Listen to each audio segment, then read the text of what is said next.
Halo guys, kembali lagi bersama saya Awin di channel Petani Milenial, channel edukasi, inspirasi, dan kiat-kiat sukses dalam bertani guys. Oke guys, hari ini kita akan mengulas lagi lanjutan dari kunci dan tips sukses bertani kelapa hibrida. Jadi kita akan mengulas kunci dan tips sukses yang kedua guys, yaitu bagaimana mengatur pengairan, mengatur irigasi pada tanaman kelapa hibrida kita. Nah, sebelum lanjut, jangan lupa subscribe channel kita bagi sahabat yang belum, tekan juga loncengnya untuk mendapatkan notifikasi video-video kita terbaru, like tentunya, komen untuk saling berbagi informasi yang bermanfaat.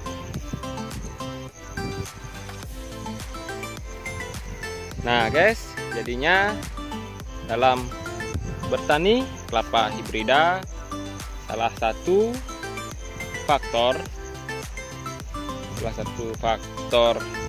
yang mempengaruhi pertumbuhan tanaman kelapa hibrida kita adalah air guys. Jadinya tanaman kelapa hibrida kita itu harus mendapatkan asupan air yang cukup tentunya. Nah, cukup di sini berarti tidak boleh berlebih dan tidak boleh kurang ya guys.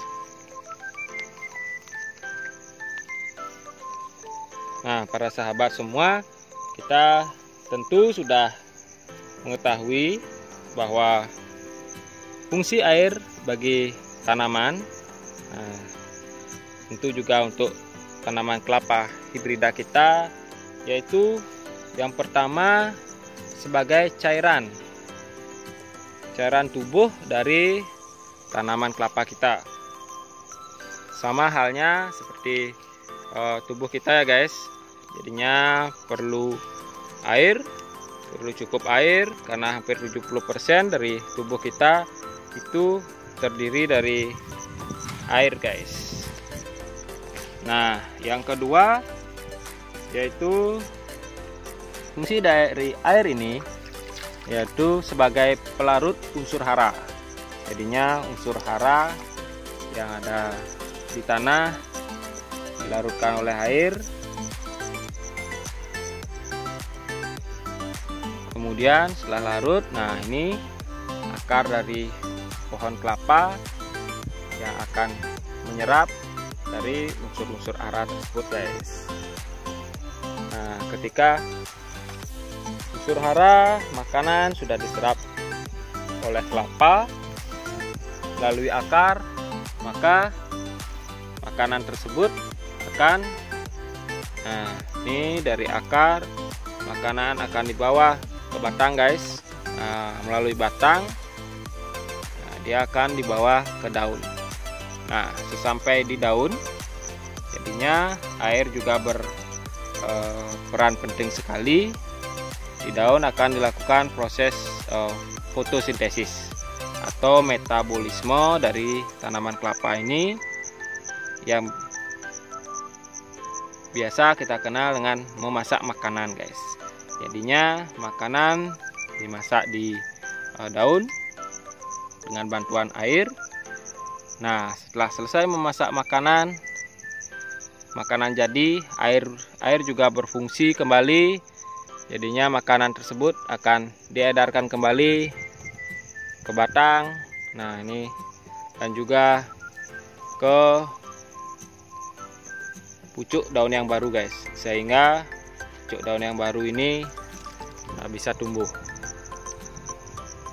Nah, begitu perjalanan dari air membantu dari setiap proses pertumbuhan tanaman kelapa kita guys.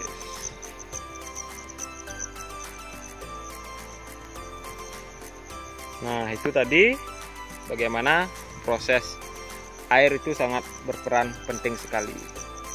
Selanjutnya bagaimana cara kita mengatur kebutuhan air. Yang pertama kita harus tentukan dulu guys sumber-sumber air untuk tanaman kelapa kita. Ya, walaupun ditanam 1, 2 atau seperti kita saat ini yang sedang berada di kebun kelapa sahabat saya. Nah kita harus tentukan sumber airnya ada dari mana. Apakah dengan hanya cukup menggunakan air hujan dari kali yang ada di dekat kebun, ataupun parit-parit yang secara alami, ataupun dari air yang berasal dari sumber buatan kita sendiri. Itu kita bisa memasang pipa-pipa instalasi, pipa-pipa instalasi dan keran air untuk kita lakukan penyiraman pada pohon kelapa kita guys.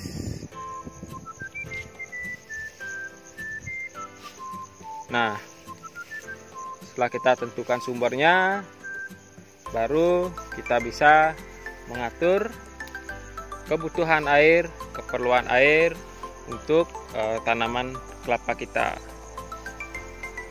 Jadinya ini contoh, ini di kebun sahabat saya, ini dari sumber air menggunakan sumber air alami, kan tetapi dibuatkan bak-bak penampungan air seperti ini guys. Ya bisa dilihat ini dibuatkan bak-bak penampungan air di antara kelapa. Terus di sebelahnya di sini tidak dibuatkan karena di sini adalah tempat untuk menaruh sampah-sampah, dedaunan kering dan material lainnya. Nah, kita geser lagi guys. Nah ini seperti ini. Jadinya setelah satu baris dibuatkan lagi bak-bak penampungan air seperti ini guys. Nah, jadinya memang di awal butuh kerja ekstra, tetapi ini sangat memudahkan kita untuk mengatur dari kebutuhan air tanaman kelapa hibrida kita guys. Nah ini berfungsi saat hujan, jadinya bak-bak penampungan yang dibuat ini bisa menampung dari air yang ada, dan juga ketika sudah tidak turun hujan lagi, nah, kita bisa manfaatkan airnya ini guys untuk menyiram tanaman kelapa kita, ataupun secara alami dari akar tanaman kelapa ini akan mencium, mengendus air yang terdekat. Nah, dan fungsi yang kedua, bak-bak penampungan air ini juga berfungsi ketika hujan lebat. Jadinya hujan lebat, air melimpah sekali, jadinya bak-bak ini bisa meniriskan. Jadinya air di kebun kita itu tidak sampai mengenangi kelapa. Kita bisa buatkan parit-parit kecil, nah sehingga air tiris ke bak-bak penampungan yang sudah kita buat.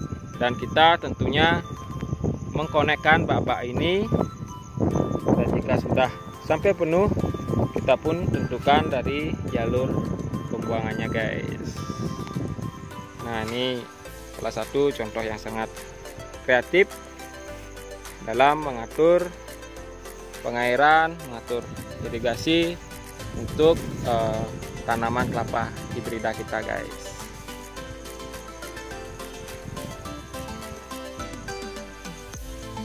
Sekian dulu video kita kali ini, membahas kunci dan tips sukses bertani kelapa hibrida yang kedua guys.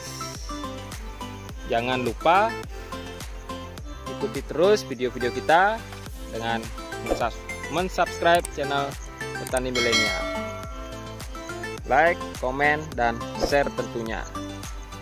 Terima kasih kepada sahabat semua yang sudah menonton video kita kali ini. Sampai jumpa di video kita selanjutnya, tentu masih membahas bertani kelapa hibrida. Sampai jumpa, salam tani milenial Indonesia.